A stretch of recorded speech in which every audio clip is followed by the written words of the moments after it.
একেবারে কেউ সাথী নাই, তবে একজন সাথী আছে, একজন সাথী আছে যিনি আমাদেরকে দুনিয়া তো বলে না, যিনি আমাদেরকে যখন মেরাজ শরীফে গিয়েছিলেন আল্লাহর দিদারে তখনও বলে না, তখনও বলে আল্লাহ আমাকে আপনি আপনার দিদারে নিয়ে এসেছেন, আমার উম্মতদের কি আপনি দিদারে দিবেন না? সুবহানাল্লাহ বলবেন না? আমার আল্লাহ তখন সান্ত্বনা দিয়েছেন, নবয় দিয়েছেন, হাবিব আমি আপনাকে মেরাজে এনেছি, দিদারে এনেছি, আর কাউকে আমি এরকম সুযোগ দেই নাই, এরকম সৌভাগ্য কারো হয় নাই। আমি বলে দিচ্ছি, আপনি বোধে চিন্তা করছেন আপনার উম্মতের জন্য, আমি বলছি আপনার উম্মতরা দৈনিক 5 বার আমি আল্লাহর দিদার লাভ করবে, 5 বার দিদার লাভ করবে, মেরাজ করবে।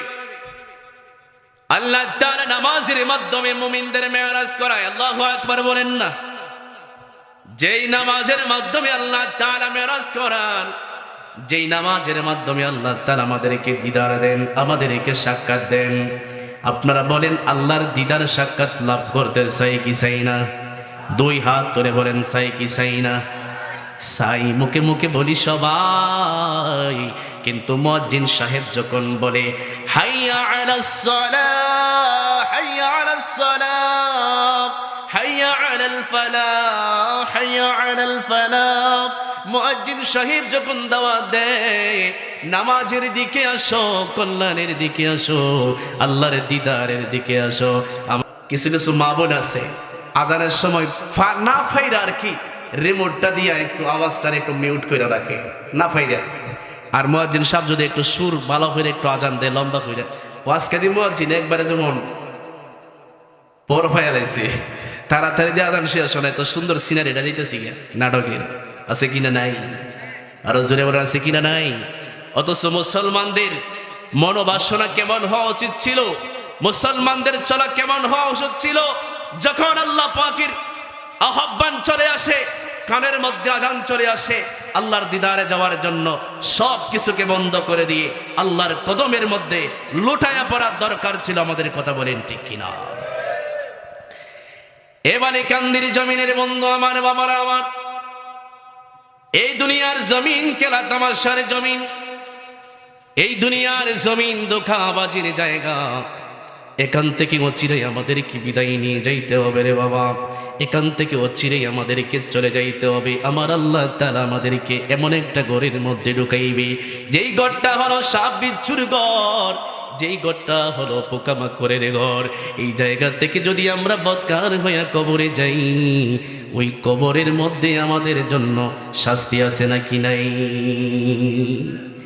এই দুনিয়ার জমিনের মধ্যে যদি পাপী হইয়া, নিকৃষ্ট হইয়া, জালেম হইয়া, এই দুনিয়ার জমিন থেকে যদি ফাজের হইয়া, কাফের হইয়া, মুশরিক হইয়া অন্ধকার কবরের মধ্যে যায়, যাওয়ার পরে কবর, আমার নবীজি বলেছেন যারা বদকার হয়ে যাবে, যারা জাহান্নামী হবে, বদ আমলি হবে, তাদেরকে যখন কবরের মধ্যে নামাইয়া দেওয়া হবে, কবরের মধ্যে নামানোর সাথে সাথে কবরটা এমন একটা চাপ মারবে, কবরের চাপের কারণে ডান দিকের হাড়গুলি তার বাম দিকের মধ্যে ঢুকে যাবে। জোরে জোরে বলেন না নাউজুবিল্লাহ। বাম দিক থেকে মাটি চাপ দিবে, চাপ দেওয়ার সাথে সাথে বাম দিকের হাড়গুলি ডান দিকে ঢুকে যাবে, নাউজুবিল্লাহ বলেন না? মানুষের কবরের মধ্যে 2 নাম্বার শাস্তি দেওয়া হবে।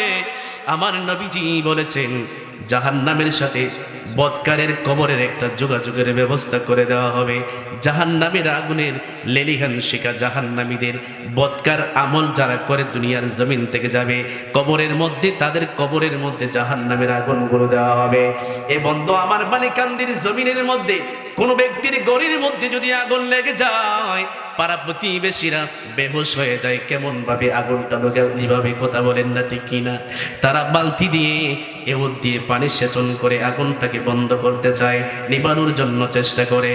আর অনেকে আছে রে ফায়ার সার্ভিস রে খবর দেয়, তাড়াতাড়ি এসে আগুনটা নিবানোর জন্য।